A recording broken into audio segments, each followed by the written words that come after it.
tous et bienvenue pour un nouveau numéro de The Pulse, le podcast du journalisme culturel. Je suis Arnaud Kikou et une fois de plus, je suis ravi de pouvoir converser sur cette fabuleuse pratique du journalisme culturel appliquée à la pop culture en compagnie de Corentin, mon fidèle rédacteur sur Comicsbox. Salut Corentin, comment vas-tu ? Salut Arnaud, ça va et toi ? Ça va très très bien, je suis content. Tu sais pourquoi je suis content ? J'ai envie de fêter quelque chose avec vous, très chers auditeurs. C'était un peu à la base le motif de lancement de The Pulse. Est-ce que tu pourrais le dire ce que c'est pour pas que ça fasse trop genre je me la oui, pète, c'est vrai, Arnaud. Surtout qu'on n'a pas du tout répété en amont. Eh bien, Arnaud Kikou a reçu sa carte de presse. Yes. Il est stagiaire aux yeux de l'État. Exactement. Non, il est journaliste.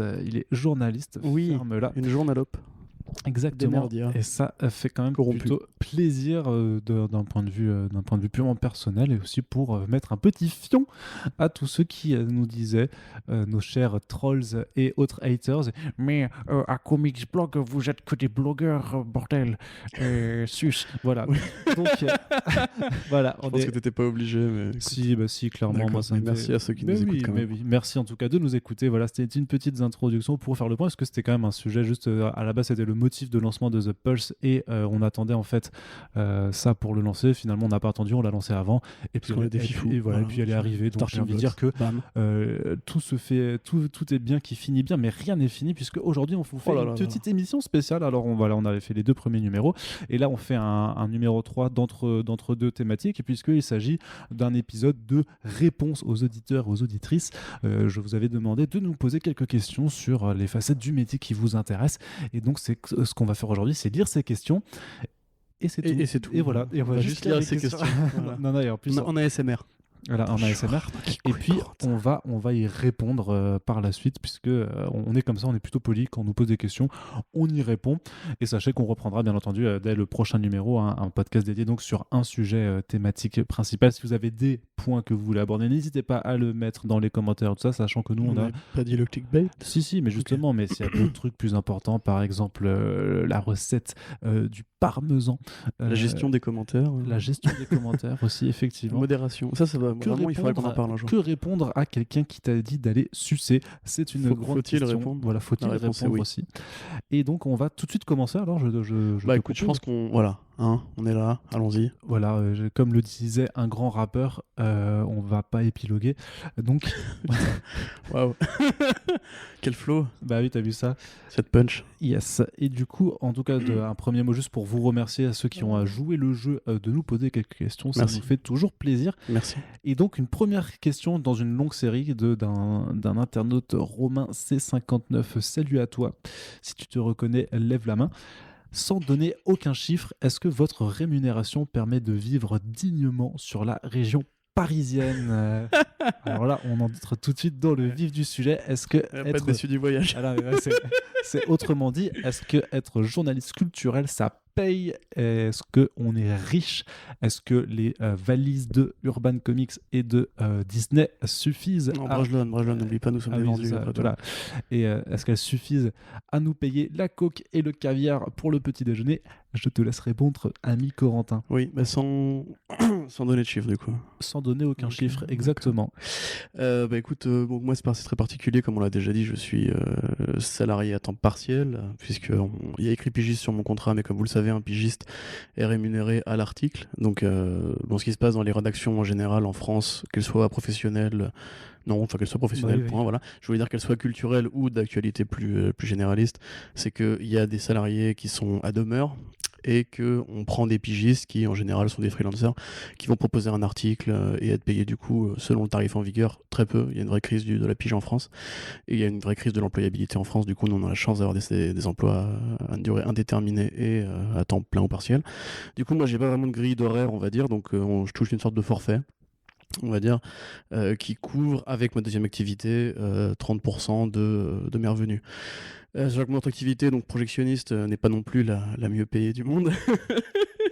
On est un peu en bout de ligne dans l'exploitation, malheureusement.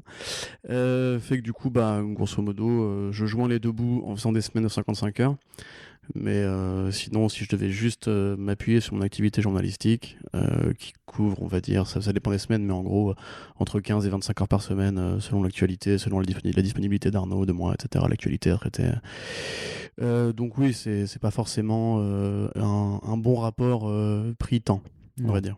Non, je pense que c'est ça. La chose, c'est pas forcément de se dire est-ce qu'on est assez payé de façon plus générale, mais c'est plutôt par rapport au temps qu'on prend et par rapport à l'investissement. Alors, comme tu dis, ce qui est intéressant avec le modèle de Arts en tant que boîte, c'est qu'effectivement, on n'est pas pigiste, on n'est pas payé à l'article.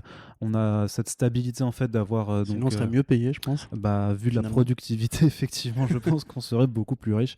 Ça, c'est certain. Mais donc voilà, mais on a quand même cette stabilité du CDI qui fait que bah, on n'a pas à être inquiété du nombre d'articles à produire et voilà, que je fasse 10 articles par jour ou seulement 5 à la fin du mois, je serai payé pareil. Et de la même façon, c'est quelque chose qui permet d'avoir une certaine souplesse dans la gestion à la limite du contenu, du trafic, parce que voilà, que je fasse 10 millions de vues sur un mois ou seulement 8, pareil, je ne serai pas pénalisé à la fin du mois parce que mon salaire n'est pas fonction de ça. Et c'est pour ça que nous, on se permet de ne pas traiter certains contenus trop clickbait ou quoi que ce soit, ou même juste de quand on a une information plus croustillante, de donner limite l'info dans le titre sans vouloir rameuter à tout prix les vues, parce que ce qu'on vise, c'est la qualité de l'information, et je veux dire, cette disposition en CDIN, ça nous permet de privilégier la qualité au lieu de vouloir faire du clickbait, par exemple. Tout à fait, oui, mais tu fais bien d'en parler. Aux États-Unis, et ça arrive de plus en plus en France, il y a une incitation passive au pointé cliqué, on va dire, au clickbait, du fait que beaucoup de startups médias, enfin journalistiques qui se sont lancées notamment au courant des années 2010 proposaient en fait une rémunération au clic en fait. C'est-à-dire que Ouais, ton la vue, article, ouais. tu avais un salaire mensuel et un petit peu comme une sorte de, pour ceux qui ont travaillé dans des cinémas justement, un bonus de confiserie on va dire. C'est-à-dire que plus tu vends, plus tu es payé, mais évidemment du coup tu fais un travail pas forcément aussi bien au Blue Backley et compagnie. Aux États-Unis, il y a des contrats qui du coup proposent en fait que les articles les plus cliqués généreront un bonus salarial. Ce qui arrive malheureusement de plus en plus souvent en France. On va pas citer de boîtes qui le font, mais voilà, grosso modo, si vous voyez un con ou un bini, posez-vous la question. Mais du coup, voilà, après, c'est très peu pratiqué. Pires, hein, c'est pas les pires, Marc. Ouais, non, non, c'est pas les pires. Non, non, mais c'est juste une grande boîte qui fait ça parce que c'est un peu cet esprit startup, média 2.0 qui traite tout et culturellement, etc. Et en plus, ça dépend vraiment parce qu'il y a vraiment plein d'offres de contrats différentes. Vice aussi propose beaucoup de salariés amateurs, on va dire, avec des pigistes non déclarés dans le journalisme, mais qui du coup prennent des places vacantes quand ils ont un bon sujet à vendre. Et dans ce cas-là, effectivement, il y a une rémunération, on va dire, qui peut se négocier par rapport à ça. Mais du coup, oui, non, nous, on n'est pas du tout. Enfin, l'audience du site n'est pas proportionnelle à notre salaire. C'est pour ça qu'on n'a pas spécialement intérêt à. Après, voilà, il y a aussi la qualité, on va dire, du trafic. C'est-à-dire que nous, on préfère avoir des gens fidèles et qui savent ce qu'ils vont chercher ici plutôt que justement de ramener le clampin moyen qui va juste cliquer sur une news et ne jamais revenir. Du coup, effectivement, il y a quand même une incitation à faire un travail de qualité de base, mais factuellement, on pourrait faire des news à clic. Enfin, on pourrait en faire beaucoup plus. Et dans les faits, ça ne changerait rien pour nous. C'est ça. Alors du coup, pour répondre, est-ce que ça suffit à vivre en région dignement parisienne pour l'instant? Oui, bah moi j'estime que ça va parce que voilà, mais après on rentre vraiment dans des détails de vie personnelle parce que là je suis actuellement en colocation et donc j'ai pas trop de frais de loyer charge. Il s'avère que je dois déménager d'ici 3 semaines et je ne sais pas encore si je continue en colocation ou si ou si je me trouverai un truc en solo. Après, clairement, c'est pas un salaire qui va me permettre de me payer un 30 mètres carrés en Paris intramuros comme ça, quoi. Ouais, c'est ça. Enfin, après. Donc, vu que après ça dépend de ton mode de vie aussi, mais si tu sors pas des masses, si tu fais pas énormément de choses non plus, ou que l'avantage d'être dans ce métier-là, qui est quand même dans un métier de consommation aussi, hein, c'est que tu as toutes les sorties VF, par exemple, je ne les paye pas puisqu'on les reçoit en service presse. C'est normal, les éditeurs nous envoient ce qu'on a envie de lire et chroniquer, et parfois même ce qu'on n'a pas envie de chroniquer, nous les envoient quand même, et ça permet au moins de freiner les dépenses là-dessus, tu vois, de pas en avoir pareil. Après, en fonction de comment tu consommes ta culture, il suffit d'un abonnement Netflix, un abonnement ciné, et ça te permet de pas acheter de Blu-ray. Oui, non, t'achètes pas de Blu-ray, t'achètes pas de trucs, un Spotify, tu vois, t'achètes plus de CD. Bref, ça permet d'ajuster tes. En fait, ça dépend vraiment de ton travail. Moi, j'estime que j'ai pas trop à me plaindre par rapport à mon mode de vie, mais c'est vrai que tout le monde ne vit pas comme moi non plus, et je pense que je me prive un peu de certaines choses par moment, quoi. Je vais vous donner un exemple pour comparer. Vous voyez l'AFP, du coup, donc l'une des plus grandes antennes de presse française, si pas la plus grande, puisque c'est elle qui alimente vraiment toute la presse généraliste. L'AFP, le salaire d'entrée, c'est 2900 €. Quand tu rentres à un poste de rédacteur, j'ai une amie qui a travaillé, et voilà, nous, pour vous donner une idée, on est très très en deçà de ça. Voilà. Ah oui, C'est-à-dire qu'en fait, il faudrait peut-être plus cumuler plusieurs salaires pour arriver à ce chiffre-là de notre côté. Mais du coup, oui, moi pareil, on va dire que je vivrais chichement si j'avais pas Arts, mais bon, ça reste un complément à mon salaire principal. Ce qui fait que du coup, je ne suis pas éligible à la carte de presse. Parce que pour être journaliste, pour être déclaré, voilà, il faut à 50% de ses revenus, parce que c'est une base, c'est une base quantitative qui se base sur le salaire en fait, hein, ni plus ni moins. C'est pas par rapport à la passion ou l'investissement. Donc c'est pour ça aussi beaucoup de journalistes n'ont pas la carte de presse en France, parce qu'il y a beaucoup de de gens qui font plusieurs travails en même temps. C'est pour ça qu'on était journaliste avant d'avoir une carte de presse. Voilà, c'est ça, c'est aussi pour ça qu'il y a beaucoup d'enseignants qui travaillent aussi dans la presse ou d'écrivains, etc., et qui du coup n'ont pas la carte de presse, ou même des pigistes amateurs, etc. Du coup, oui, voilà, bon, pour résumer, moi pareil, je vis en banlieue, donc en plus j'économise beaucoup de trucs. Et pareil, n'étant pas un mec qui achète des fringues ou qui s'est particulièrement porté sur la bouffe ou quoi, ça me va. Voilà, donc là c'est très intéressant bien entendu Ouais, comme sujet de discussion. Faut-il acheter des fringues quand on est journaliste? Je ne sais pas.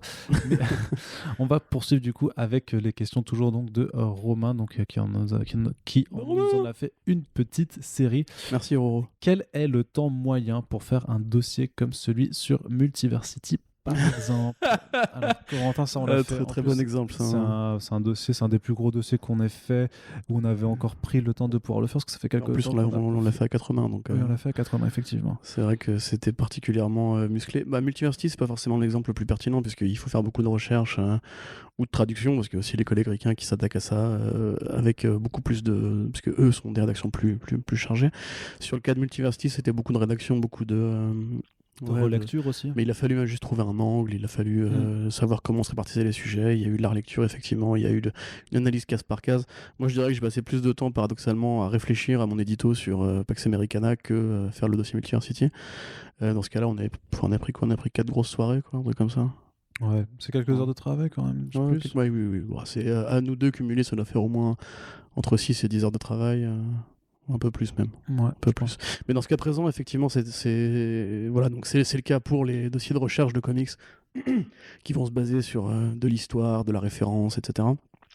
Dans le cas par exemple d'un dossier comme celui sur Zack Snyder, pour revenir sur la production de Justice League et les vraies compagnies, c'est quand même beaucoup plus rapide, puisque déjà nous étant dans le milieu, on a suivi ça depuis le début, on a déjà fait toutes les news qui traitaient de ça de base, donc on a juste à compiler un savoir qu'on a déjà en nous, quoi. Et dans ce cas-là, moi celui-là, je vais lui mettre 2 heures à le faire. Voilà. Mais c'est quand même on est dans le nombre d'heures, quoi, tu vois, c'est pas juste une heure. Oui. Ça, en l'occurrence, il y a des trucs qui se font plus ou moins vite. Je sais que moi, par exemple, les trucs que j'ai arrêté de faire, les dossiers d'analyse de style pour Tom King ou Jason Aaron, là, pour le coup, ça a été vraiment au moins une semaine de travail, quoi, parce qu'il a fallu du coup lire tous les bouquins, trouver des points d'accroche communs avec des feuilles blanches où tu dois relier des points entre eux et tout. Puis tu reportes, et là t'as ton rédac chef qui te dit mec c'est pour demain, alors du coup tu t'installes, tu prends 3 bières, tu passes la nuit dessus, et quand tu te réveilles le matin tu te dis est-ce que c'est pourri, tout le monde te dit c'est pourri ou c'est pas pourri, et là en général tu sais si t'as bien bossé. Effectivement, moi je n'ai pas grand chose à apporter de plus, donc on peut passer tout de suite à la prochaine question. Vous est-il déjà arrivé un grand moment de solitude en convention ? Alors là, Corentin, tu vas pouvoir ne pas répondre à cette question puisque tu fais très peu de conventions, en fait, toi, du coup. J'en ai fait quelques-unes quand même. Mais... Qu'est-ce qu'il veut dire, du coup, en panel ou en interview Ouais, je pense que c'est parce que sinon, moi, n'importe quoi. La solitude en convention, je la ressens au quotidien. Quand je suis dans la convention et je vois des mecs qui sont déguisés en Joker, en Harley Quinn, des gamins qui courent pour aller se faire signer des trucs de Renan Luce. Je pense pas que ce soit ça à ce à quoi il fasse référence. Bah du coup, vas-y, je t'écoute. Moi, j'ai deux souvenirs. C'est vrai ? Ouais, j'ai deux anecdotes. Vas-y, raconte-nous, Arnaud. Anecdote rigolote. Sachant que moi j'aime bien les conventions, j'aime bien y aller sur place parce que c'est toujours là où moi je peux rencontrer alors les lecteurs pas tant que ça, parce que c'est vrai qu'à part à Comic-Con on a un stand dédié quand t'as des gens qui nous lisent et qui sont aux mêmes conventions que toi, par contre vont pas forcément oser te parler, j'ai jamais compris pourquoi. Alors, je sais que j'ai pas forcément la tête la plus sympathique du monde, tu vois, mais non, c'est rien de là à faire peur, quoi. Bon, voilà. Quand même. Non, c'est vrai. Pas... Alors, c'est vrai qu'une fois, c'est vrai que je me promenais, tu vois, j'ai traversé la rue, je suis passé à côté d'une école primaire, les gamins sont tous tous mis à chialer, tu vois. Ils m'ont dit s'il vous plaît, monsieur. Comment ça, une fois? Une fois. Ils m'ont dit s'il vous plaît, monsieur, vous faites peur aux enfants, allez de l'autre côté. Voilà, les physiques strasbourgeois, c'est vrai que c'est. Moi, j'ai mis du temps à m'habituer aussi. C'est voilà, mais alors avoir un physique difficile, pour ou contre, sujet d'un futur podcast. Ce sera le sujet d'une prochaine émission. Mais pour revenir vraiment à la question, alors les vrais moments de solitude que j'ai eu, j'en ai eu deux vraiment, enfin deux qui sont vraiment ancrés dans ma mémoire. Donc comme je disais, j'aime bien parce que je rencontre plein de gens, des collègues, des partenaires, tout ça. Il y a les interviews des artistes, il y a les entre-deux, en dehors de la convention avec les artistes, tout ça qui sont toujours des super moments à passer, parce que tu peux vraiment parler de tout et rien, boire des bières avec tout ça et plus. Et comment ça et plus? Tu peux boire des bières et plus, c'est quoi le et plus? Les gens veulent savoir. Écoute, que parfois transparence totale, on a dit. Tu filmes un petit pétard avec Joshua Dysart ou Alberto Ponticelli de la drogue à Angoulême, ça fait plaisir, tu vois. Pascal Ferrand a dit seulement si c'est un glaucome ou un truc comme ça. C'est ça. C'est un glaucome, non. Okay. Et faire des conférences. Et justement, on va parler des conférences, que c'est là où moi j'ai eu mes deux gros instants de solitude, on va dire. Alors c'est vrai qu'en plus quand tu vas, ça dépend des conventions sur lesquelles tu vas, mais quand c'est des conventions plus pop culture généralement avec des panels comics, c'est quand même les panels qui attirent le moins de monde. Alors que quand tu es dans une convention clairement à estampillé comics, ça va, tu peux ramener des gens. Mais du coup, c'était en février dernier, en 2018, je faisais une conférence avec ce cher République à la Paris Manga. Du coup, en fait, tu as tout un forum comics qui est animé par Xavier Fournet, donc il avait accepté qu'on puisse faire une animation. On devait faire à l'ouverture de la conférence, parce qu'on avait un sujet qui était assez grand public justement, donc le but c'était en fait que nous on avait un peu à vocation à attirer les curieux avec un sujet assez grand public, assez attrayant, pour qu'ensuite les gens restent un petit peu pour écouter les conférences d'après qui étaient déjà vachement plus spécifiques. Et nous c'était en 2018, début 2018, on disait c'est quoi un peu les nouvelles portes à ouvrir pour le cinéma super-héros, et on prenait des exemples en parlant des comics, c'est-à-dire les Elseworlds, les crossovers, les différents genres d'histoires qu'on peut retrouver, et dire ça, est-ce que ça peut s'appliquer au cinéma? Et bien sûr oui, puisque tout peut s'appliquer techniquement avec le cinéma. Et sauf que cette conférence devait démarrer donc on va dire à 9h, alors que l'ouverture des portes était à 8h30, on va dire un truc comme ça, où c'était, voilà, on va dire ça, parce que je me rappelle plus des horaires exacts, c'est pas trop intéressant, c'est pas le plus important. Sauf que en fait, par un défaut d'organisation, quand on a dû démarrer la conférence, les portes n'étaient toujours pas ouvertes au public. Et du coup, on a dû faire une conférence bon gré mal. On a fait la conférence bon gré mal gré, mais devant 4 membres du staff du coup de Paris Manga qui étaient là, et on voyait du coup au loin, je voyais les allées qui étaient encore vides et tout, et je disais putain, mais on est vraiment en train de faire une conférence pour personne. Donc c'est un peu la solitude, mais je veux dire c'est une expérience qui forme, parce qu'en général tu as souvent des couilles dans ces conventions. Quand tu fais des conférences en général, tu peux quand même te méfier un petit peu et te dire il y a quand même 2 chances sur 5 qu'il y ait une couille qui te mette un petit peu de pression. Une autre pression, tu vois, par exemple, ça c'était de ma faute, c'était pareil aussi à Paris Manga, parce que je dois avoir des bails avec de ma chance avec cette convention, c'était c'était ça, là c'était en début d'année où j'avais une conférence à faire sur Bill Finger. Et genre 1 heure avant, je vérifie juste dans mon sac que j'ai bien ma clé USB sur laquelle j'ai mon PowerPoint de présentation. Et là, je vois que je rentre la clé, tu vois, et je vois que la slide n'est pas dessus. Donc j'avais un PowerPoint avec une dizaine de slides pour tenir 3 quarts d'heure, tu vois. Et du coup, je demande à Xavier Fournier si je peux vite faire tourner à la rédac pour juste aller chercher la slide. Et par rapport aux autres intervenants, si on peut juste échanger, tu vois, comme ça j'aurai le temps de faire l'aller-retour. Sauf qu'en fait non, il n'y avait pas le temps. Et du coup, je file en salle de presse en mettant mon portable qui est même pas en 4G, tu vois, en modem, et je refaire toutes les diapositives en 40 minutes top chrono pour pouvoir faire la conférence après. Donc voilà, ça c'est des expériences qui sont très formatrices, vraiment. Oui. Donc ça c'était pas mon solitude, c'est juste pour dire que c'est vraiment voilà, tu peux avoir des galères à tout bout de champ. Et l'autre moment de solitude, c'était plutôt rigolo. Ah bah dis donc. Ah, bah, ça ne s'arrête plus. Mais non, voilà, mais on peut raconter des anecdotes de travail, c'est plutôt marrant.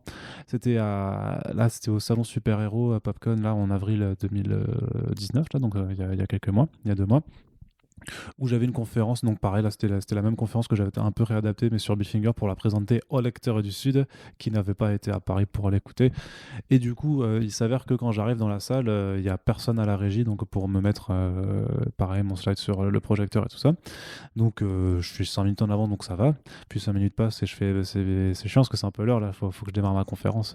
Ça vient, c'est toujours rien. Le mec me dit je cherche un mec au hasard, il me fait oui, on va trouver quelqu'un, ça passe. 5 minutes passent encore. Donc là on a 10 minutes déjà depuis le début, depuis l'horaire de la conférence. Il y a toujours personne. Moi je suis debout, j'attends, je vois des mecs qui me regardent un peu, ils doivent se dire qu'est-ce qu'ils foutent, tu vois. Et là, de l'autre bout de la salle, il y a Passepartout qui arrive. Il y a Passepartout qui arrive comme ça, qui commence à descendre les marches d'un escalier, suivi d'un animateur, tu vois. Et moi, au début, tu vois, je me fais une réflexion trop cool, tu vois. Je me dis, oh putain, il y a Passepartout qui vient écouter une conférence sur Batman, c'est mortel, wow. tu vois. Ouais, je me dis, je vais pouvoir... VIP, man. Mais non, mais je me dis intérieurement, j'ai déjà mon hit tweet, tu vois, disant, vas-y... trop bien quand Passepartout assiste à ta conférence sur Billfinger, c'est n'importe quoi. Je crois qu'il a un nom à part Passepartout. Mais je ne connais pas son nom public, enfin son nom privé, c'est Passepartout, quoi, c'est tout. C'est son nom de scène, hein, c'est comme ça. Oui, bien sûr. Donc, voilà, donc, je passe partout. Et du coup, non, et donc il continue à descendre l'escalier, il va pas s'asseoir à sa place tranquillement comme les autres qui attendent, mais il grimpe sur scène, tu vois. Et là, t'as l'animateur qui commence à faire bonjour à tous, alors bienvenue dans cette conférence pour aller à la rencontre de Passepartout, j'espère que vous êtes chaud, un truc comme ça.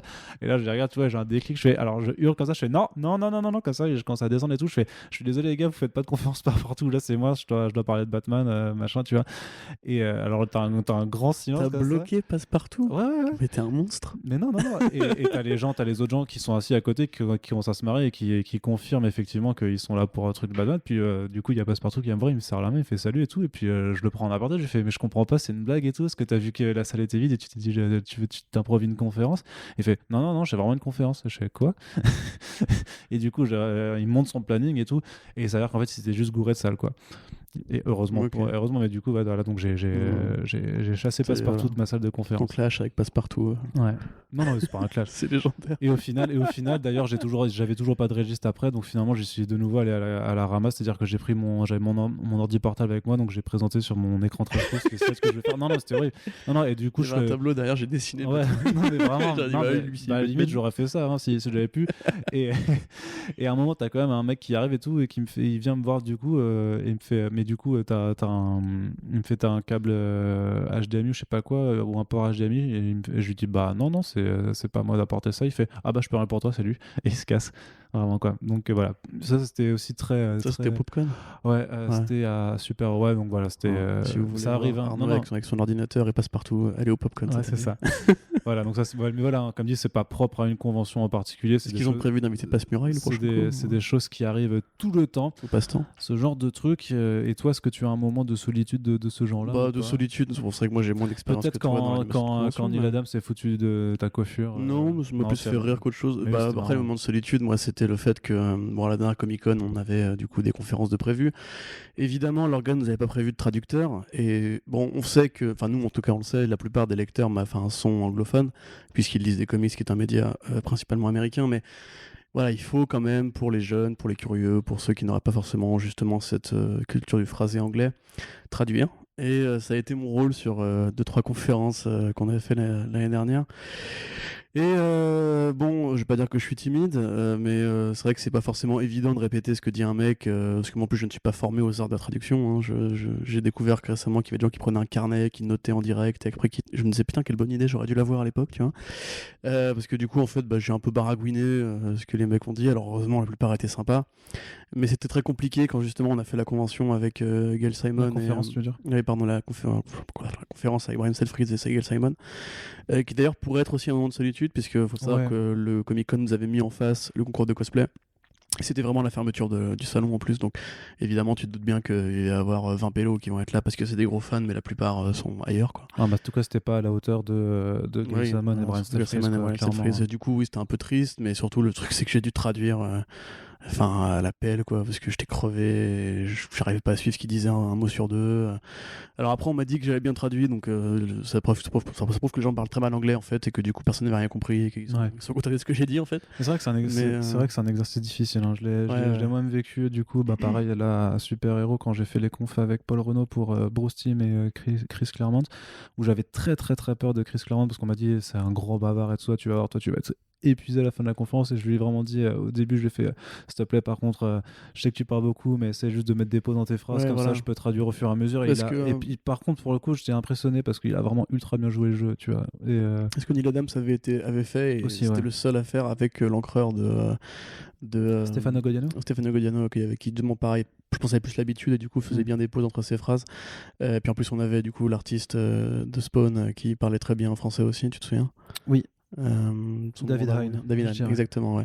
Mais du coup non, à part ça, oui, enfin si, il y aurait un truc, mais c'est plus ou moins juste personnel. C'est bon, bref, pour résumer ça très simplement, on va dire qu'on avait essayé de faire parler Gail Simon d'une fameuse team de fachos aux États-Unis qui s'était abattue sur les comics un peu progressistes, on va dire. Et autant en off, elle voulait absolument bien en parler, autant pendant la convention, on avait essayé un peu de la glisser vers ça pour parler en fait du fait que les comics aujourd'hui sont attaqués par des communautés d'extrême droite.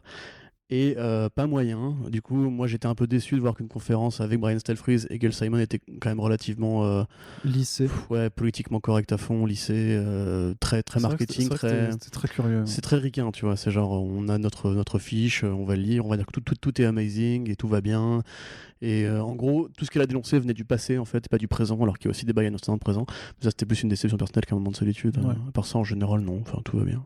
Et du coup, justement, la question suivante, qui est directement l'opposé de celle-ci, c'est de dire quel est votre meilleur souvenir depuis vos débuts à Comics Blog? Pas en convention. Non, Okay. De façon générale. Quels sont tes meilleurs souvenirs? Bah, tu l'as le tien, parce que moi, j'avoue que tu me prends. Moi, franchement, le panel avec Neil Adams, c'était quand même mortel, quoi. Moi, je me suis bien marré. De ma gueule. Non, parce que. Tu m'en parles constamment. Mais non, parce que c'était ultra cool, parce que déjà, ça reste Neil Adams. Je pense que ça doit être une des conférences devant le plus de monde que j'ai pu faire, tu vois. Donc c'est vraiment pas difficile, pas facile, pardon.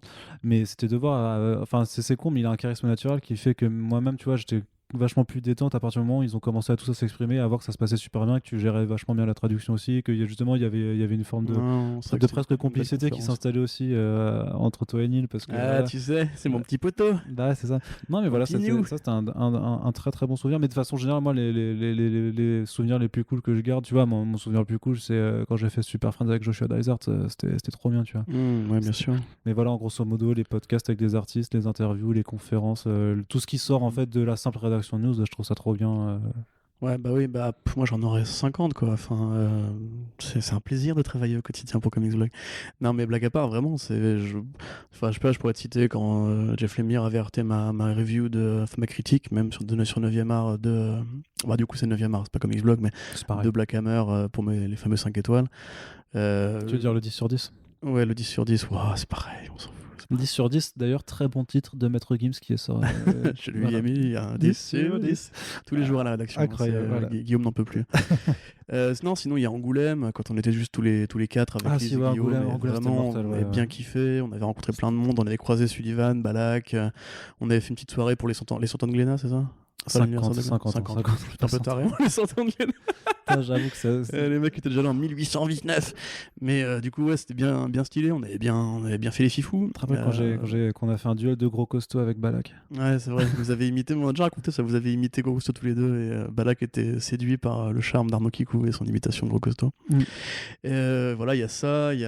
Après, en tant que non-rédacteur, il y avait aussi la fois où j'étais venu voir en fait la rédac pour la première fois à Nantes pour le podcast Suicide Squad et le Fresh Start, le podcast, pardon, sur Ghostbusters et compagnie, et où c'était un bon souvenir parce que même si les podcasts je les trouve vraiment à chier, c'était cool de les voir en vrai, de les rencontrer, de voir Benji aussi d'ailleurs. On te salue Benji si tu nous écoutes, et je sais que tu nous écoutes.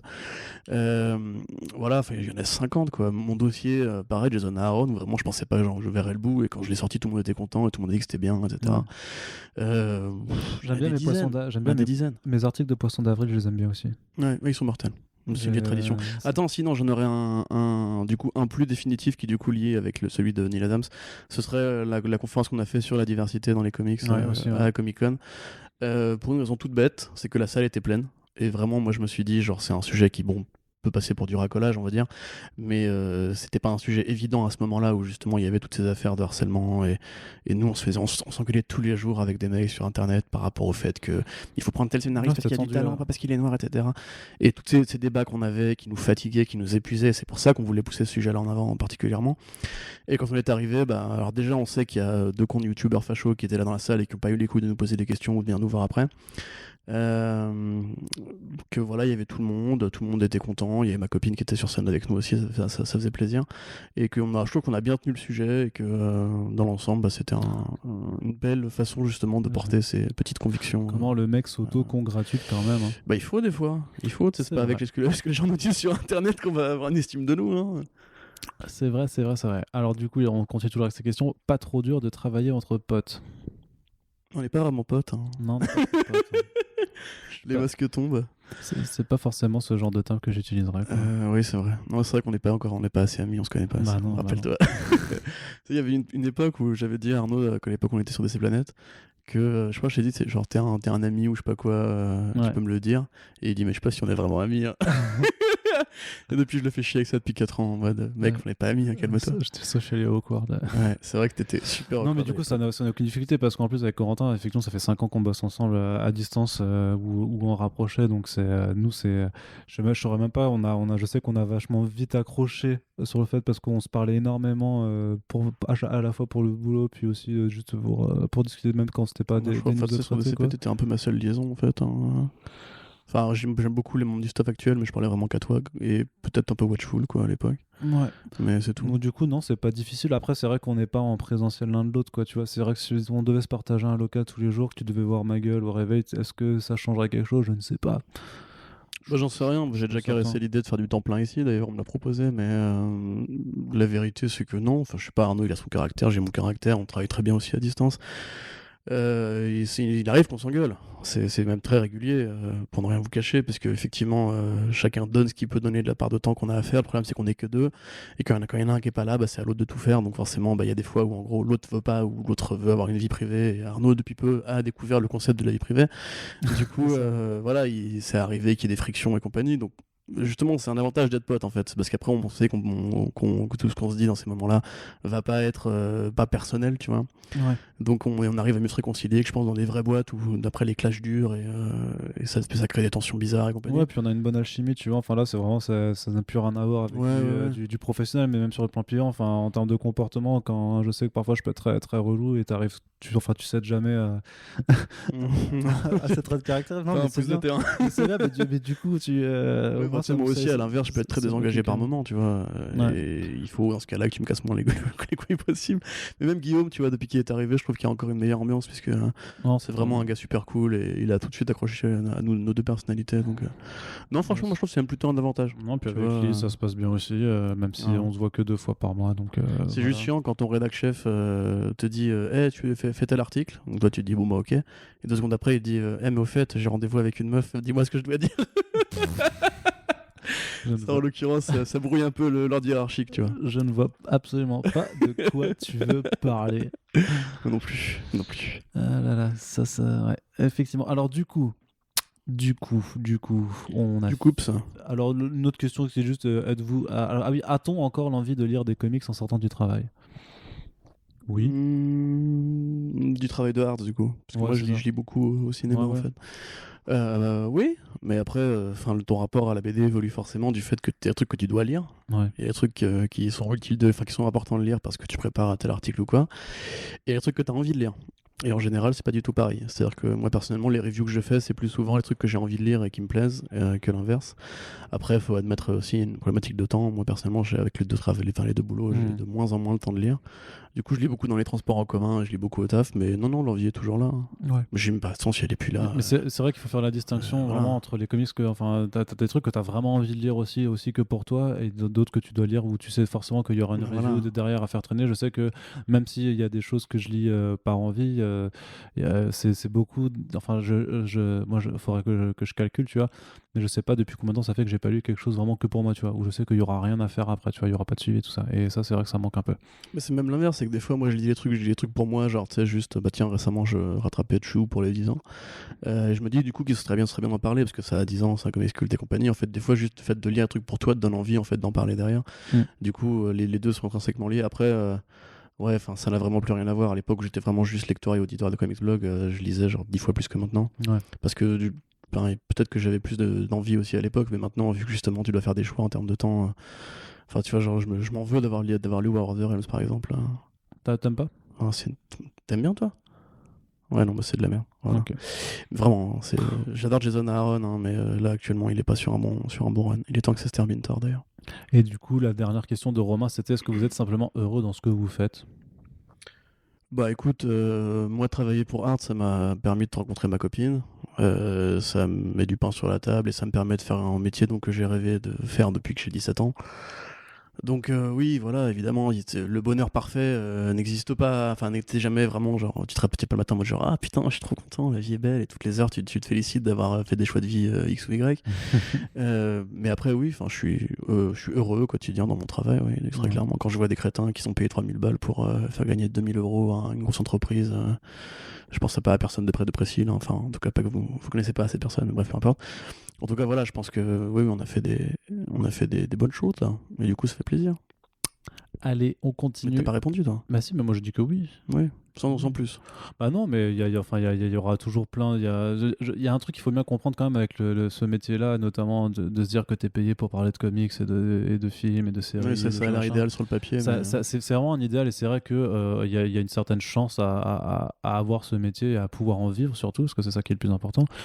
Ça n'enlève en rien le fait que ça reste un métier et que c'est un travail et que c'est pas, on n'est pas les mains dans les poches et on se la coule pas douce et c'est pas juste je vais lire une BD, je vais dire j'ai bien aimé lol sur un truc. Non, parce que il y a en tout cas nous on fait cette chose de la façon la plus sérieuse qu'on veut, parce qu'on tient vraiment à apporter un gage de qualité à nos écrits, à toute notre production, et donc à réussir à apporter l'essentiel de l'actualité au lectorat, essayer de traiter un maximum de bouquins à l'écrit ou à l'oral, et faire pareil pour le suivi des films, de tout un tas de choses. C'est quelque chose qui est très très chronophage, et je pense que et on va y venir avec la question d'après, tu vois, ça reste un élément qui est important à prendre en compte, parce que le risque de surmenage n'est jamais très loin, parce que ça reste un travail malgré tout, et ça c'est quelque chose qu'il faut pas prendre à la légère. Je dirais que c'est même pire, et ça n'importe qui justement a choisi de faire un métier par passion vous le dira. Quand c'est une passion initiale, on investit beaucoup plus de temps, on investit beaucoup plus d'efforts, oui, dans un truc qui au départ est censé quand même rester encadré dans les 35 heures et pas bouffer sur la vie privée. Quand la passion se mélange au travail, les frontières sont super floues, et du coup tu vas toi-même en fait t'obliger à travailler plus parce que justement c'est un truc qui te passionne, ce qui peut mener, enfin voilà, Sullivan, on s'en a parlé dans le numéro 2, les burn-out et compagnie, on n'en est pas non plus, on n'est pas encore là, tu vois, mais il y a eu beaucoup de temps investi, il y a eu beaucoup d'efforts de fait, il y a eu beaucoup de soirées annulées, d'amis qu'on n'a pas rappelés et compagnie parce qu'il fallait travailler. Donc ouais, moi je dirais que c'est même pire justement, mais après voilà, comme tu dis, il faut quand même prendre toujours du recul et se rappeler qu'il y a des gens qui sont dans des bureaux et qui regardent l'horloge tourner parce que leur boulot leur apporte aucun plaisir. Le truc c'est que, enfin, et ça c'est un sujet qu'on avait abordé dans le précédent numéro, c'était avec moi je sais que j'ai développé le fear of mixing out, tu vois, c'est-à-dire à force je suis devenu accro à l'actualité et au fait de vouloir être sûr que Comics Blog soit toujours le premier média comics à relayer une information, notamment sur les annonces de comics et tout ça. Mais voilà, le défi, enfin le problème, c'est que quand tu arrêtes de travailler, Internet s'arrêtera pas de tourner, donc le soir ni le week-end en fait. Ça c'est un truc qui est très commun à tous les corps journalistiques en général, tout ce qui est collé à l'actualité. Et c'est pour ça que parce qu'en France on a une image très négative des médias, mais il faut savoir que c'est aussi un décor de métier où ça fume le plus, où ça boit le plus et compagnie. Moi je sais que quand j'ai commencé Art, je me mettais une telle pression, tu vois, et en plus on travaillait différent parce que je travaillais beaucoup avec République à l'époque. Je travaillais surtout entre 23h et 2h du matin, ou bien le matin entre 6h et 8h avant que l'équipe ne se lève, parce que c'est le contrat en fait, Sullivan pris pour prendre les planches horaires où en gros il y avait personne sur le terrain, parce que je finissais tard avec mon boulot de projectionniste. Et du coup, tous les matins, c'était café, clope, café, clope. Le soir, c'était pour justement tenir le stress et compagnie, c'était autre chose. Et du coup, oui, non, tu vois, la pression du moment de faire un travail qui te plaît et que tu as envie de faire bien, s'accompagne justement d'une vraie difficulté à gérer un stress quand t'es un peu angoissé comme nous, tu vois. Du coup, après, voilà, il faut trouver son rythme, il faut trouver l'envie de continuer. Et une fois que tu y es, il faut effectivement savourer les plaisirs au quotidien. Parce que la question elle nous venait de Nicolas Olivier, du coup, qui demandait quid du surménage dans la presse spécialisée, vos limites et ou anecdotes. Donc là, on était en plein dans le sujet, tu vois. Tu veux anecdote, t'en as probablement plus que moi. Enfin, remarque, non, je sais pas. Non, mais les anecdotes, après, c'est juste des choses du fait de rentrer de soirée parfois, parce que tu t'as une soirée à 2h du mat, t'es rebou comme ça, et puis tu fais juste un check de trucs, et là, tu vois paf que t'as Ben Affleck qui n'est plus Batman, je sais pas quoi, et tu fais... Et après, ça dépend de ta conscience professionnelle, mais je sais que moi, pendant très longtemps, et je pense que même encore aujourd'hui, tu vois, je le vois le truc et je fais et merde, tu vois, j'aurais pas dû regarder. Et je rédigerai du coup effectivement à 2h du mat. Donc c'est pour ça que parfois vous avez des news qui sont effectivement publiées à des horaires qui ne sont pas dans quel horaire, mais il faut bien noter aussi par contre que. Alors, je sais pas si c'est une bonne ou une mauvaise chose, ça se discute, mais je décide de faire de passer tout ce temps-là, tu vois. Je sais que si je veux vraiment, là on est un samedi après-midi, techniquement, j'aurais pu dire on le fait vendredi après, tu vois, et samedi je fais autre chose, tu vois. Personne ne m'oblige, personne ne me force à bosser en plus que 35 heures, parce qu'effectivement il y a une passion, parce qu'il y a un attachement, parce qu'il y a, je pense aussi, une forme d'addiction au travail et à l'actualité qu'il faudra que je combatte un jour ou l'autre. Mais voilà, c'est parfois, tu sais, t'as ce sentiment tu te lèves le matin, tu vois que t'as genre vraiment 4 news de super importance, tu te dis merde, j'aurais dû dormir moins longtemps, tu vois, mais ça, c'est pas normal en fait, c'est pas sain comme relation de travail. Pas du tout, non. Donc je sais, enfin les limites, moi je sais, enfin je vais pas dire que je suis parti en burn-out, mais je pense que Corentin sera d'accord pour dire que je suis quand même plus cool depuis début 2019 que je l'étais sur d'ailleurs, on se demande comment ça se fait, tiens. Depuis il y a des variables qui sont à partir de début 2019, même je te parle même de début oui, 2019, pas que seulement depuis non, j'ai rien dit du tout. Voilà. Non, mais ferme-la un peu. Ok, pardon. Mais du coup, des anecdotes, t'en as sur les limites, sur non, sur genre le surmenage, tu vois. Genre, par exemple, moi, je pense à un truc. C'était quand, je sais plus, c'était l'été dernier, je crois. Donc on allait en soirée avec mes potes. Donc, quand je t'ai fait rédiger sur un ordi. Ouais, c'est ça. En fait, j'étais donc en soirée, et donc il y a un truc qui tombe, je crois que c'était un truc sur The Batman en plus, donc un truc relativement important. Et donc moi j'étais déjà un peu bourré, on était à l'apéritif, tu vois. Il faut vous imaginer genre un appartement qui est large comme un couloir, parce que c'était un appartement à Châtelet qui valait 700 balles de loyer, donc imaginez-vous qu'au prix du mètre carré, c'était vraiment pas terrible. Il faisait super bon, il y avait de la musique hip-hop à fond, tous mes potes qui me parlaient en même temps, les substances tournaient et compagnie. Et donc Arnaud qui m'écrit et qui me dit c'est super important, mais là je peux pas, etc. Donc et qui me fait est-ce que vraiment t'as pas moyen de le faire? Et c'est là du coup quand intervient la notion de genre c'est une passion, donc tu vas quand même te faire chier à le faire même si tu sais que t'as pas envie ou que tu peux pas. Et du coup je demande à mon pote est-ce que je peux me mettre sur ton ordi, c'était un Mac, un vieux Mac tout pété. Donc je me mets dessus, je me connecte, je me log. Impossible d'utiliser je sais pas quel navigateur utiliser, mais impossible d'utiliser les fonctions de mettre nos mises en gras et de mises en italique qui sont quand même capitales pour l'efficacité du truc. Du coup je lui dis laisse tomber. Je me mets à rédiger sur mon téléphone. Je mets les trucs en gras sur mon téléphone, je valide. Après le Mac, parce que c'était vraiment un vieux Mac pourri, perd le Wi-Fi. Je mets mon téléphone en 4G, ça marchait pas. Du coup, j'ai dû prendre le Mac de mon pote, aller jusqu'au McDo à côté pour prendre le Wi-Fi. Si je te jure, vraiment. Et pour finir la news, qu'après je t'ai envoyé en mode genre c'est bon, c'est fait, maintenant tu me fous la paix. Et vraiment, ouais, là je me suis dit quand même, non, là c'est pas possible quoi. Ouais. Non, mais c'est ça, c'est combien de fois, enfin, tu vois, j'aurais pas de mémoire précise, mais c'est vrai que combien de fois j'ai interrompu une soirée où je suis allé m'éclipser ailleurs pour juste checker s'il y avait quelque chose d'important ou même rédiger, tu vois. Je sais que j'ai déjà fait une soirée où je recevais des potes chez moi et puis à un moment je faisais genre mine d'aller aux toilettes, tu vois, juste pour aller rédiger une news et revenir, mais ça devient. Mais c'est ça, c'est comme dit, c'est le danger là pour moi, vraiment, je parle d'addiction, quoi. C'est vraiment genre. Qui entraîne le surmenage après, mais c'est vraiment. Et non, c'est juste qu'en termes de flip, c'est vrai, moi je crois qu'un des moments où j'ai vraiment balisé, c'était quand on était à Angoulême le samedi. Il y avait juste les annonces des lauréats des Fauves. Et là, je consulte juste pour partager une news avec mes boss qu'on avait rédigé, tu sais, en salle de presse. Ça aussi, tu vois, c'est con, tu vois, parce que vu qu'on est tous les deux à être sur place, on devrait plus profiter du festival et de tout ce qu'il y a en dehors d'internet en fait quand on est là-bas, plutôt que de s'enfermer en salle de presse pour rédiger 3-4 news, tu vois. Mais c'est chiant parce que après le site perd en fréquentation et qu'on veut quand même, on tient quand même. En Angoulême, en dehors des soirées, je l'ai fait depuis la salle de presse avec l'ordi, et pendant que vous alliez faire vos interviews, j'ai gratté de la news pendant. Ouais, voilà, mais alors du coup, c'était une super salle de presse, à part les fauteuils en carton bizarres, là, c'était quand même chaud, et le café était dégueulasse. Mais tu vois, enfin, j'ai pas passé un mauvais week-end, mais c'est vrai que du coup, il y avait plein d'auteurs ou d'artistes que je voulais voir, et du coup, non. Yes. Et qu'est-ce que je voulais dire, oui, et donc du coup d'un coup je vois que les sites sont down, tu vois, tous les sites sont down. On est le samedi après, mais il est 19h machin truc, donc a priori les devs ils sont en train en week-end, ils sont pas chez eux et tout ça. Et cette période avec c'était un jour sur deux, il y avait une attaque des DOS ou quoi. En fait on avait des comptes pirates, enfin des comptes spam qui créaient des blogs sur 9e art, mais des blogs avec des faux liens de streaming pour DBS Broly, et du coup en fait ça a attiré tellement de monde vraiment, parce que ça a été complètement délirant, que ça a réussi à faire cracher le serveur en fait.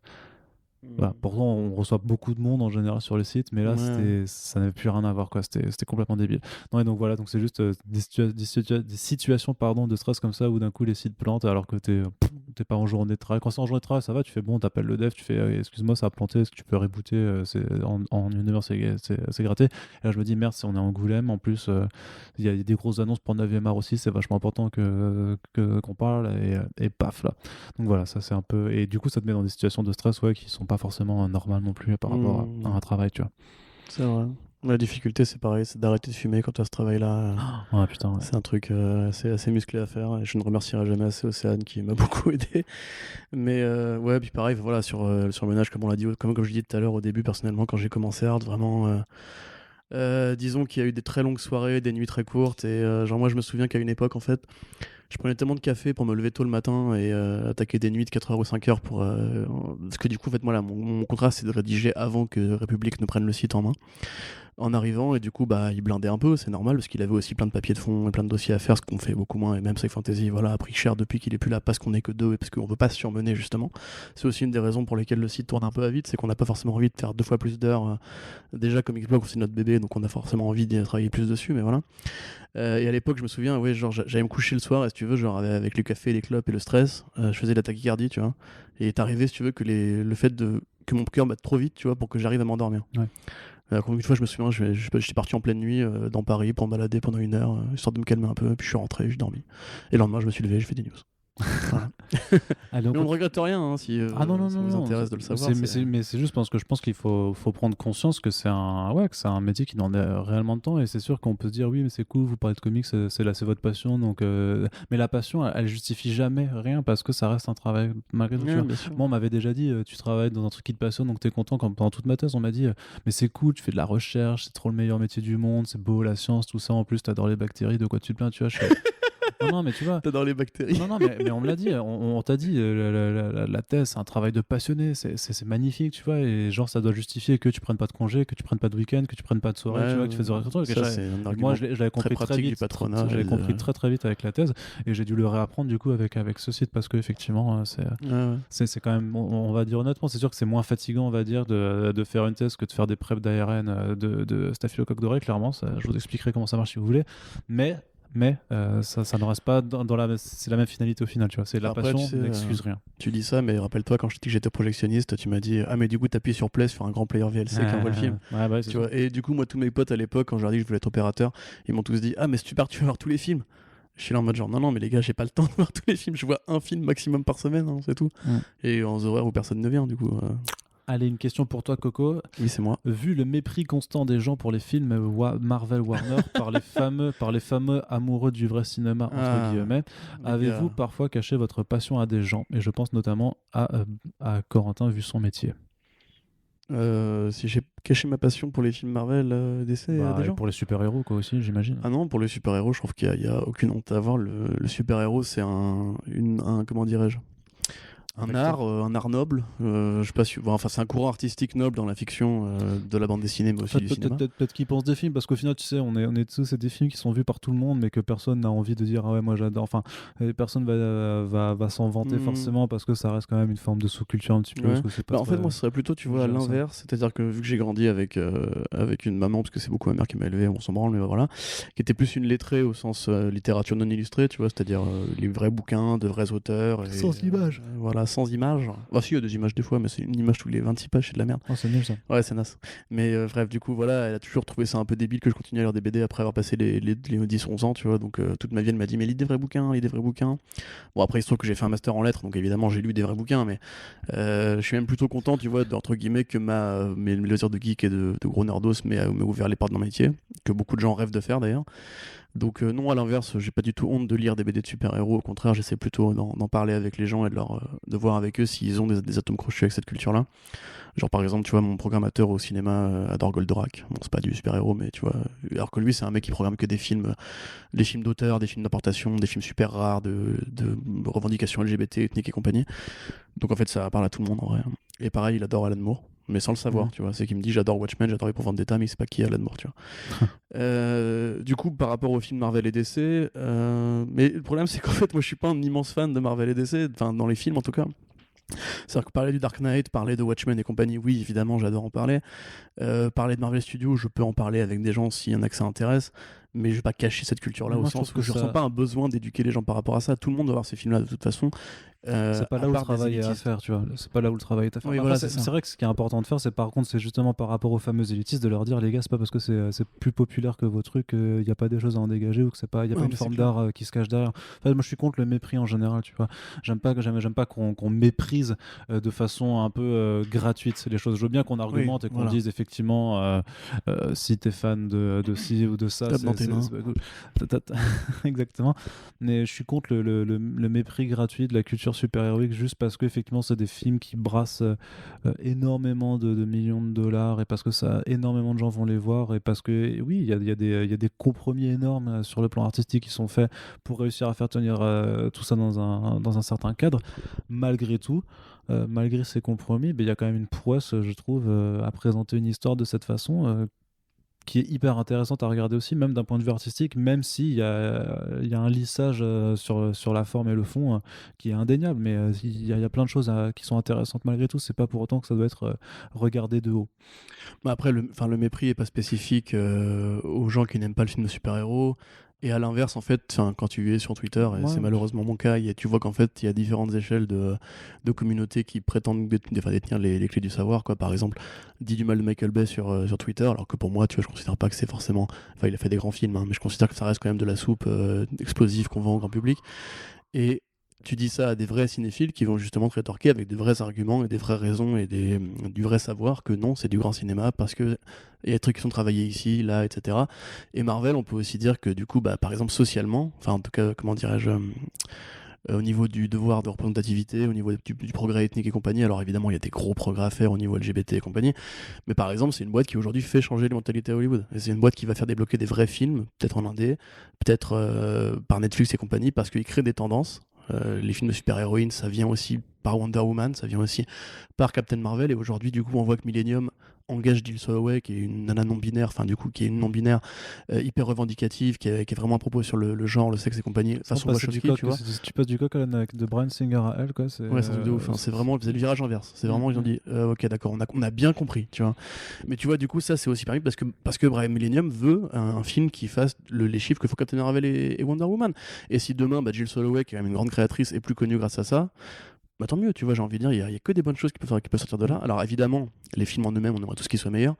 Moi, pour d'un coup, répondre à la question, genre par rapport à mon milieu, c'est vrai que du coup, dans le milieu des projectionnistes des cinémas d'auteurs parisiens, il y a plus de fans de Romer et par rapport notamment aussi aux réalisateurs qu'on reçoit, hein, il y a plus de fans de Godard, de Romer et même de noms qui ne vont absolument rien vous dire parce que même moi je ne les connais pas et il y a vraiment des noms, c'est tout petit, il y a vraiment des communautés de cinéphiles qui sont les cinéphiles des cinéphiles des cinéphiles, tu vois. Je pense à l'Acide par exemple, l'association du cinéma indépendant pour sa diffusion, qui eux traitent des films qui vont faire 10 000 entrées. En France, max, tu vois. Et s'ils arrivent à s'exporter dans des festivals, c'est tant mieux. Donc eux, évidemment, tu leur parles de Marvel, c'est le truc qu'ils emmènent voir là avec leurs gamins ou avec leurs petits neveux et compagnie. Pour eux, c'est pas du cinéma, c'est juste du dessin animé avec des vraies personnes. Et même le dessin animé, tu vois, tu parles avec Frédéric Sigrist ou avec Renaud, enfin Captain Jim. Eux, c'est des vrais passionnés qui vont te citer Lise et l'oiseau bleu et compagnie, tous ces grands trucs-là. Mais pour beaucoup de gens, c'est juste Disney. Tu vois, du coup il faut toujours essayer en fait de comprendre ce que les personnes ont envie de connaître. C'est surtout ça en fait, tu vois, ce que tu peux parler de Marvel avec quelqu'un, s'il est ouvert d'esprit, il verra ce qui est bien dedans, il verra que Ryan Coogler c'est un grand réalisateur avant d'être le réal de Black Panther, tu vois, il verra qu'il y a vraiment des vannes intéressantes, il verra que dans Deadpool 2 t'as un discours quand même sur l'identité sexuelle, pardon, je bégaye. Et il verra qu'en gros il y a plein de trucs bien qui sortent de la culture comics en général, mais évidemment si t'en parles, comme le Shyamalan, tu vois, mais si t'en parles évidemment à quelqu'un qui juste a décidé que sa culture serait ça et pas ça, oui, ça sert à rien, mais après moi m'interdire d'en parler, non, enfin je préfère en parler justement limite avec ceux qui aiment aussi, pour leur dire que c'est pas non plus si bien que ça et qu'il faut aussi aller voir d'autres films, comme par exemple Mid-90s qu'on a au cinéma l'Archipel en ce moment, venez le voir les gars. Non, mais pour les lecteurs, vraiment je valide, si je suis là en caisse, vous ne paierez pas, voilà, c'est moi qui vous le fais. C'est ou les Call Me By Your Name, Sophie Antipoli, enfin tous ces plus petits films qui ont besoin de plus de soutien, ça à la limite je suis le premier à en parler. Et puis parce que aussi je pense qu'il y a quand même d'autres débats à avoir que juste sur les films, tu vois. Parlons un peu de comics, merde. Ouais, c'est ça. Voilà quoi. Clairement. Mais moi, ce qui m'attriste toujours un petit peu par rapport à mon cercle social de potes et tout ça, c'est que souvent dans des conversations qu'on a en groupe, machin, ça parle souvent en fait de ces films-là, justement, parce qu'ils s'y intéressent malgré tout, même s'ils osent pas se l'avouer. Et c'est juste que quand ils commencent à en parler, en disant, enfin, quand début janvier, t'as une pote qui commence à faire, oh, putain, vous êtes allé voir en fait le nouveau Spider-Man animé, machin, c'est trop de la balle et tout. Je fais, putain, mais les gars, enfin, sérieusement, je vous ai bassiné avec ça depuis des semaines, depuis le début de l'année dernière, tu vois. Ça me fait toujours un peu de peine de voir en fait qu'au-delà de certains films, de certaines expositions, en fait, il n'y a pas un intérêt pour voir d'où ça vient, de quoi ça sort, et qu'il y a pourtant des choses qui sont tellement intéressantes à explorer derrière. Donc c'est un petit peu triste, mais voilà, on ne peut pas forcer les gens à s'intéresser à des choses qui ne les intéressent pas de toute façon. Ensuite, on a Holden, on continue, qui nous pose une question. Des émissions sur des séries mythiques telles que Sandman, 100 Bullets, Transmétropolitan sont-elles dans les tuyaux ? #Vertigo Highlights, j'ai envie de dire quand même. Je pense que de toute façon, maintenant que Vertigo est officiellement mort, il faudra faire un papier pour revenir un peu comme on avait fait pour l'anniversaire de Image. Les 10 meilleures séries de Vertigo. Ouais, pas forcément les 10 meilleures, mais en tout cas les indispensables ou ce que tu veux, mais parce que les 10 meilleurs, moi je peux t'en citer 20, 30, ouais. Effectivement, ce serait intéressant du coup en plus d'avoir un backup, par exemple un format qu'on a un peu délaissé, pour en parler un petit peu de ça.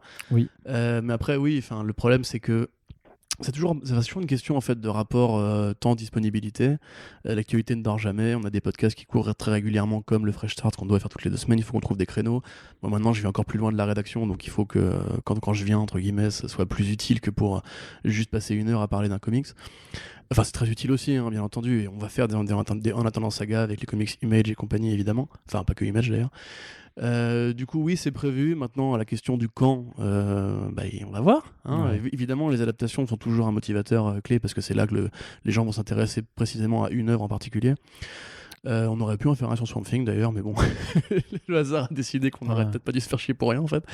Mais du coup, c'est quoi les exemples qu'ils citent? Parce que moi j'ai un peu. 100 Bullets, Sandman, Transmétropolitan. Sandman, c'est sûr. Il faudra de toute façon pour un anniversaire ou quoi. Transmettre, moi je désespère pas que un jour il y ait une occasion entre guillemets d'en parler en rapport avec les écrans. Et je caresse l'idée de quand l'été sera un peu plus calme de me remettre à faire des dossiers, des éditos un peu plus complets sur le cyberpunk. C'est une discussion que j'avais eue avec Jofo. Le cyberpunk en comics, parce qu'il y a vraiment beaucoup de trucs à traiter. Évidemment, Transmétropolitan est l'une des œuvres les plus brillantes dans ce sujet-là, donc on va en parler de toute façon. Après des podcasts, j'ai envie de dire qu'on a déjà plein de formules routinières. On a le Fresh Start, on attend la saga, les commentaires audio, les podcasts de films, The Pulse maintenant, les Super Friends. Ça va être compliqué de le caler, mais on va faire tous les efforts du monde.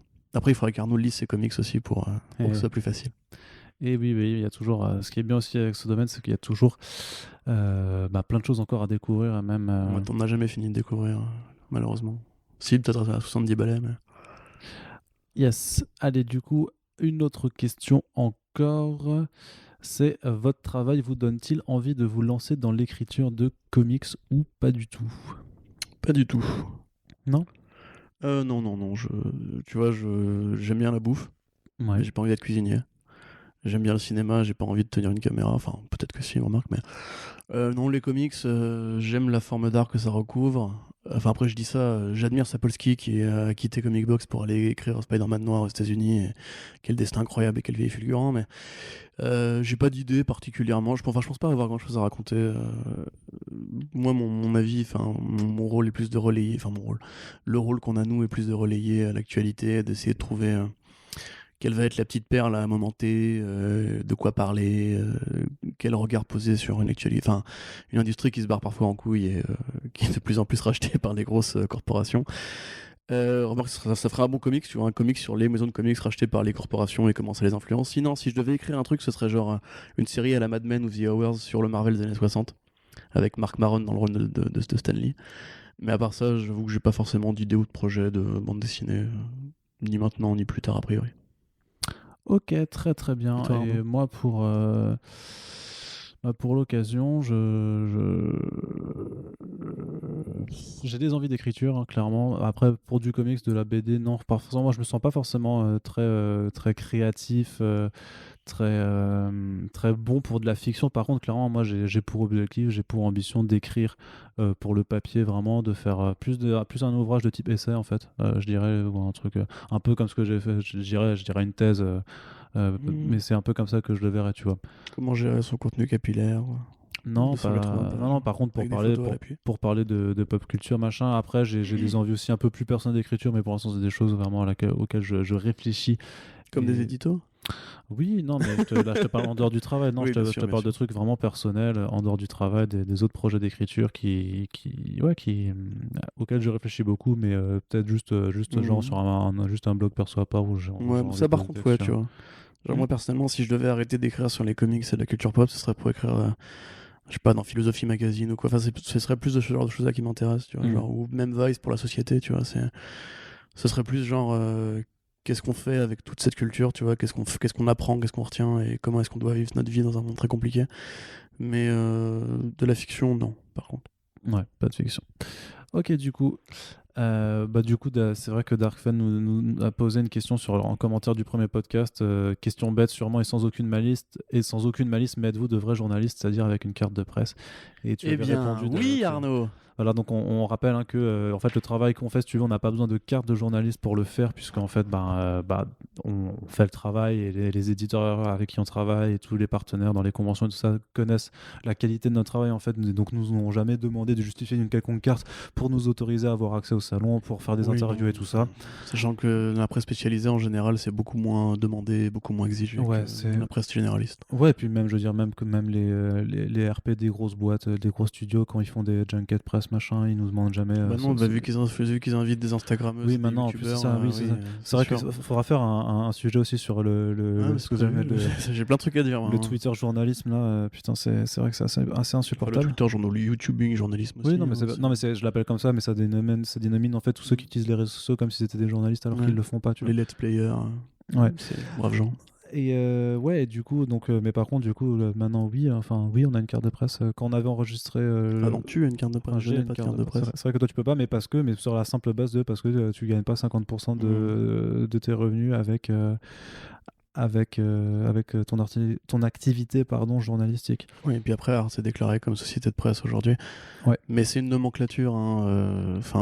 Journaliste, après, chacun met les mots qu'il veut avec, mais. Pour moi, ça va plus avec une sorte d'engagement, de sérieux, de pugnacité, d'investissement dans le sujet que tu traites et du temps que tu es prêt à passer aussi et des contours professionnels que tu mets derrière, plus qu'une question de carte, de contrat ou même de titre officiel, tu vois. C'est triste à dire, mais moi je vois des journalistes qui écrivent comme Christophe Barbier, par exemple. Je considère pas que ce soit un journaliste, tu vois. Pour moi, c'est un militant politique déguisé en journaliste. Et il y en a des centaines. Comme il y a aussi des mecs qui se prétendent journalistes et qui en fait sont juste des vendeurs de contenu, quoi. Ou youtubeurs, hein, typiquement, voilà, c'est des publicitaires qu'on a habillés en chroniqueurs ou en vidéastes. Personnellement, je dirais qu'à partir du moment où, entre guillemets, toutes mes critiques ne commencent pas par je ne suis pas un blogueur. Yes, on avait. Mais je n'insulte personne, hein, à part Christophe Barbier. Effectivement, donc on avait Joker que nous saluons également, qui avait quelques questions aussi un petit peu. Alors, c'est des sujets qu'on a un peu abordés déjà auparavant, mais il précise un petit peu. Je pense que c'est intéressant aussi Bonjour Joker. À aborder. C'est comment définissez-vous la limite entre votre travail et votre vie privée? Mais attends, je continue. J'entends par là que les infos tombent en continu et souvent en dehors d'horaires de travail classique. Qu'est-ce qui vous permet de décider si vous traitez tout de suite ou attendez le lendemain pour rédiger un article? La teneur de l'actualité, c'est ça. On arrive quand même maintenant à voir en fait les sujets vraiment entre guillemets importants. Alors c'est important en fait, vous voyez en général dans votre fil d'actu péter un boom, breaking. Et ça c'est Arnaud qui aime bien, c'est boom. Ouais, c'est ça. Et ce qui veut dire en général que c'est une actu qui ne pouvait pas attendre. Par exemple, hier il y avait justement Jules Soloway qui prenait Red Sonja. Ouais, et encore quand tu m'as dit breaking et tout, que j'ai vu ça, j'ai fait. Bon, bah quand même. Red Sonja, tu vois. Oui, non, mais d'accord. Forcément, le film qui interpellera le plus les gens. Ah non, mais ça, j'en ai rien à foutre. Le fait est que Bryan Singer est bel et bien viré, c'est confirmé, et qu'il a été remplacé par une réalisatrice non-binaire. Donc je suis désolé si ça, c'est pas une actualité qui pète. Enfin, après, voilà, chacun a ses définitions du truc, mais voilà, par exemple, Robert Pattinson en Batman, c'est une actualité breaking. Et là, on interrompt tout. On est en train de faire la vaisselle, on se rince vite les mains, on va sur l'ordi. Arnaud me hurle dessus. Je hurle sur Arnaud. Voilà, bref, non, en général, oui, ça dépend un peu de la teneur de l'actu. Après, il y a aussi des actus qu'on fait par coup de cœur. Je pense par exemple à Jesus Freak, un roman graphique de Joe Casey que tu n'avais pas mis dans le conducteur. Et en fait, je tombais dessus sur THR en scrollant pour autre chose, quoi. Et je me suis dit, ah putain, trop bien, etc. Et là, j'ai décidé de prendre une pause pour la faire parce que juste, il y a des projets qui nous font plaisir. Ouais, non, c'est ça. Mais c'est vrai que parfois, tu peux te permettre de parler d'un truc, sachant pertinemment que ton article sera consulté par 100 personnes. 100 personnes, tu peux quand même, parce qu'on a envie de mettre en avant ce genre de choses et qu'on se dit que ça pourra quand même attirer l'œil de quelques curieux et que au moins on en aura parlé, tu vois, et qu'on n'aura pas laissé filer la chose parce que effectivement Kevin Feige faisait prout et qu'il fallait absolument relier la chose. Oui, c'est ça, voilà. Après, ça, il faut savoir quand même, c'est un délire. Si vous lisez les sites ricains, vous n'avez probablement pas idée de tout ce qui filtre. Enfin, que nous, en tout cas, on fait filtrer. Non, mais sachez que quand on vous fait une news sur Kevin Feige affirme ou confirme quelque chose, c'est-à-dire que techniquement, de l'autre côté de l'Atlantique, il y a eu au moins 6 ou 7 news différentes sur cette même interview. À chaque projection, à chaque tapis rouge, donc vous avez les reporters qui sont sur place avec leur micro pour poser des questions d'usage aux acteurs, actrices et compagnie. Il suffit que Chris Hemsworth dise par exemple j'adore bosser avec Tessa Thompson, ça fait 6 paragraphes donc sur comicbook.com. Si Kevin Feige dit on verra plus tard pour les X-Men, ça fait 10 paragraphes et un deuxième article dans la foulée. Mais quand arriveront les X-Men dans le studio, alors qu'il y a zéro actu, il y a rien. Il n'y a pas d'infos. Voilà. En fait, il n'y a pas d'infos. C'est du divertissement ou effectivement juste de la vente d'espace publicitaire parce que l'idée c'est juste que ça soit cliqué. Et moi, ça m'a horrifié là parce que j'ai vu, alors je sais plus si c'était une page Facebook de fans ou je sais pas quoi, tu vois, en gros sur une déclaration. En fait, t'as beaucoup maintenant de pages et notamment de pages Facebook en fait, donc c'est pas des sites d'actu quoi, c'est vraiment des trucs à destination de communauté. Donc je peux comprendre à la limite l'intérêt des pages à faire ça, même si d'un point de vue de l'information, c'est de la merde. Grosso modo, t'as Tom Holland qui a dit en interview ah ouais putain ce serait trop bien que on fasse un film multivers avec Tobey Maguire et Andrew Garfield, ce serait vraiment trop cool, il faut vraiment que Sony qui a les droits il le fasse, tu vois. Putain. Et là t'as tout le monde qui est là pour prendre la chose genre ultra dead serious, tu vois, sans tenir compte de toutes les implications de la chose et dire de le prendre comme argent comptant, tu vois, genre alors ils font Tom Holland a déclaré ça, alors ce serait pas trop ouf et tout, putain vite on espère que ça se fera, genre que non mais c'est pareil quand tu demandes souvent, il y a souvent des acteurs qui font ah oui mais qui est-ce que vous aimeriez jouer, tu vois, et t'as Jason Momoa qui fait ah ouais moi je serais trop cool en Wolverine, et là par contre c'était un vrai site, je sais plus c'était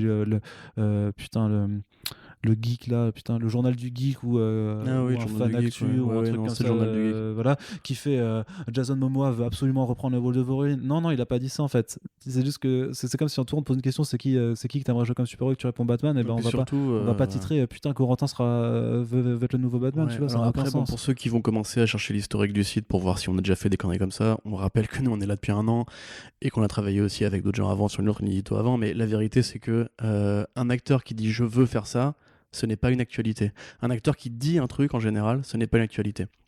Les acteurs, ils ont des agents, ils ont des contrats, ils ont des NDA, ils ont des trucs qu'ils n'ont pas le droit de dire. Rappelle-toi Jason Momoa qui, pendant quasiment 1 an, a dit non, je suis pas Aquaman. Ouais, et le mec pourrait même me mettre une tarte dans la gueule si je suis Aquaman, promis et compagnie. Voilà, tu vois, les acteurs en général sont des gens qui sont des communicants, ce sont des publicitaires, marketeurs, ce que tu veux, qui sont là pour vendre soit une soupe, soit pour gérer leur carrière à eux. Il y en a qui sont bien, il y en a qu'il faut écouter, il y en a qu'il faut entendre et compagnie, mais en l'occurrence, quand un acteur dit je pense que, je sais que, etc., s'il n'y a pas un communicant, enfin, il n'y a pas un RP à côté de lui qui lui tape sur l'épaule en disant non, Fred, dis pas ça, frère, c'est que c'est pas une actu. C'est tout. Et justement, si vous vous intéressez à la question, on parlera du clickbait bientôt. Je vous conseille de suivre Film Clickbait sur Twitter. Où là, pour le coup, j'ai un truc extraordinaire en face des yeux. C'est genre sur The Rap, où ils ont fait 2 articles. Alors, je vais dire le titre. Est-ce que Toy Story 4 a une scène post-générique pour l'interrogation? Deuxième article. Oui, Toy Story 4 a une scène post-générique. Deux actus, 2 fois plus de clics. Pourquoi? Pour une seule info. Une seule info. C'est incroyable. Les mecs se posent aucune question. Alors après The Rap, voilà, c'est les mecs qui ont engagé Mayimbe. Et j'avais une anecdote aussi dans ce genre-là où tu m'avais envoyé un article. Je crois que c'était Comic Book aussi d'ailleurs, qui disait que Ben Affleck continuait à faire de la muscu, ce qui serait un indice. Oui, non, c'était un truc complet. C'était pas du tout enfin, c'était Comic Book. Ça a été repris par un site, voilà. Mais ça venait en fait d'un tabloïd. Bah oui, de Press People. De Press People débile comme ça. Et en gros, c'était que il reprenait la muscu, donc ça voulait dire qu'il allait redevenir Batman. Voilà, c'est ça. Modo, et donc dans l'article original de ce site-là, il disait des sources proches de Ben Affleck nous ont confirmé qu'il voulait rester The Batman et compagnie. Alors évidemment, aujourd'hui, ça fait rire avec le recul, puisque de toute façon, voilà, la vérité est ailleurs. Mais quand après vous allez, il faudrait vraiment qu'on retrouve ce site-là.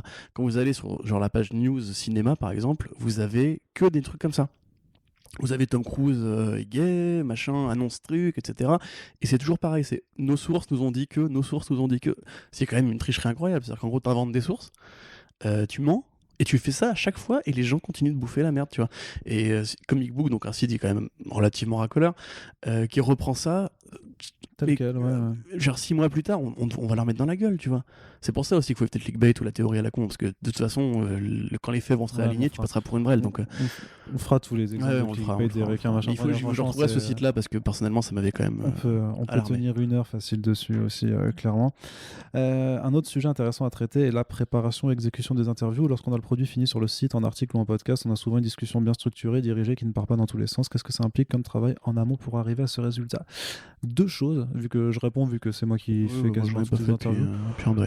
Simplement, en fait, c'est de connaître son sujet, du coup la personne, et de trouver un angle en fait pour préparer les questions. Moi, j'ai toujours une liste de questions que j'ai envie de poser, où il y a un fil narratif qui se suit, alors que ce soit juste genre par période temporelle pour parler ou par œuvre ou sur une thématique globale ou quoi que ce soit. Et après, en fait, il y a un énorme truc, et ça, faut savoir le gérer, c'est improviser en fait en fonction des questions et des rebondissements. Et franchement, de façon très, très honnête, quand je retranscris les interviews, généralement, vous avez quasiment en fait la discussion telle qu'elle s'est déroulée. Je sais que parfois, je modifie juste l'ordre et la place d'une question ou d'une réponse pour que ce soit plus fluide, pour que ça fasse pas haché, tu vois, pour que tout un bloc de thématiques se retrouve ensemble. Mais je dirais le talent, sinon, tu vois, de façon très modeste. Non, mais vraiment, je crois que vraiment ce que j'ai vraiment bien appris à faire, déjà juste le travail en amont, c'est de se renseigner. Si tu connais pas bien les gens, ce qu'ils ont fait, c'est juste d'aller se renseigner sur ce qu'ils ont fait, d'aller lire l'un ou l'autre truc qu'il a fait, et surtout ce dont tu as envie de parler, parce qu'effectivement sinon c'est complètement con. Après, j'ai déjà fait des interviews de personnes dont je connaissais pas beaucoup du tout le travail, mais quelques recherches, quelques gros trucs, ça te permet quand même de sentir un peu le personnage. Puis après, comme dit, c'est 2-3 questions d'amorce, et après par contre dans ce qu'il raconte là tu Howard Chaykin, je le connaissais pas des masses, tu vois. Je suis pas un grand connaisseur de ce qu'il a fait. J'avais surtout beaucoup lu son Divided Hey Kids Comics. C'est vraiment de ça que je voulais parler du coup, parce que j'aurais pu aborder plein de choses, mais tu vois que dans l'interview on aborde des thématiques qui vont quand même au-delà de ça dans la chose. Donc voilà, il y a de la préparation, mais aussi une petite dose d'impro sur le vif. Pour moi elle est capitale, cette dose d'impro, sinon tu t'envoies ta liste de questions au mec et il te répond par écrit, tu vois. C'est l'intérêt d'avoir le mec en face de toi, c'est que des fois il sort du cadre, des fois il te balance des vrais trucs, il y a des réactions humaines. Genre, je sais, tu en parlais des meilleurs souvenirs de Comics Blog, c'est pareil. Moi, c'est pas Comics Blog en l'occurrence, mais pour DCP, j'avais fait l'interview de Paul Dini. Oui. Un très bon souvenir parce que Paul Dini est un mec charmant. Pour le coup, j'avais juste vraiment préparé 5 questions qui étaient en gros: quel est ton actu, qu'est-ce que tu penses d'Harley Quinn aujourd'hui chez DC, parce que c'était l'époque où ça commençait vraiment à carburer à fond. Puis sur Dark Knight, tu vois, Batman Story. Et en fait, le mec, j'ai pas eu... En fait, si tu veux, je sentais qu'entre guillemets, je pouvais rebondir sur ce qu'il allait dire parce que le mec, c'est un moulin à parole. Et la plupart des mecs qu'on interview sont des moulins à parole, surtout les acteurs, parce que les acteurs ont un discours de promo qui fait que. Les acteurs, par contre, les artistes. Mais les vétérans, quand même, ils ont quand même plus l'habitude, tu vois. Genre, par exemple, Neil Adams, typiquement, Neil Adams, tu le lances. Après, Neil Adams, c'est un ego qui fait que aussi. Voilà. Que... Mais du coup, en fait, c'est juste en écoutant le mec parler, d'autres questions de fans, en fait, que je me suis posé sur le moment, sont venus. Mais c'est un art, l'interview. Il faut vraiment, genre, se documenter un peu, mais aussi, il faut essayer de sentir la personne. Tu vois, si tu veux faire dire un truc à un mec qui n'a pas envie de dire, comme tu avais essayé de le faire avec le mec de Gotham, tu vois, genre, est-ce que c'est série, c'est pas un peu de la merde et tout. S'ils n'ont pas envie de le dire, ils le diront pas. Tu vois, il faut essayer de comprendre ce que le mec a envie de te dire et essayer de l'aiguiller dans le sens de ce que tu as envie qu'il te dise, tu vois. Yes. Très bien, et ben voilà, c'était la dernière question qu'on avait. Eh ben nickel. Ce qui nous a permis de faire une petite émission, voilà, de 1h15. C'est pas dégueu. Parfait. C'est ce qu'on avait envie de faire pour ce format. De toute façon, c'était 1 heure de questions-réponses.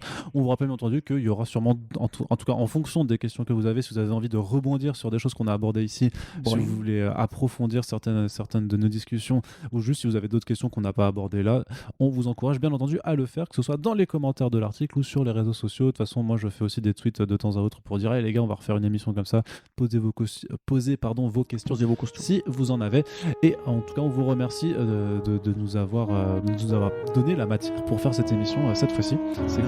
C'est grâce à vous.